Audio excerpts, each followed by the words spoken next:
ஒரு நாள் ஈவினிங் ஒரு பெரிய மலை வந்துட்டு இருந்ததாம்.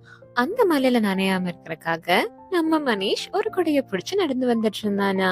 போற பாதையில ஒரு குட்டி நாய்க்குட்டி மலையில நனைஞ்சு நடுங்கிட்டு இருந்ததாம். அதை பார்த்த நம்ம மனிஷ் அதை எடுத்தா நம்மளும் நனைஞ்சிருவோன்னு ஒரு நிமிஷம் கூட யோசிக்காம அந்த நாய்க்குட்டியை தூக்கிட்டு அவங்க வீட்டுக்கு கொண்டு போனானா. அவங்க அம்மாவை பார்த்து அந்த நாய்க்குட்டி நடுங்கிட்டு இருந்தது, நாங்க 2 பேரும் கொடைய ஷேர் பண்ணி வீட்டுக்கு வந்தோமான்னு சொன்னானா. அவங்க அம்மாவும் ஹாப்பி ஆயிட்டாங்களா.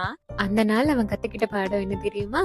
ஒரு பொருளை நம்ம மட்டும் வச்சுக்காம நம்ம கூட இருக்கவங்க கூடயும் ஷேர் பண்ணிக்கிட்டா அதனால கிடைக்கிற மகிழ்ச்சி பல மடங்கு அதிகமாகும்னு அன்னைக்கு கத்துக்கிட்டானா.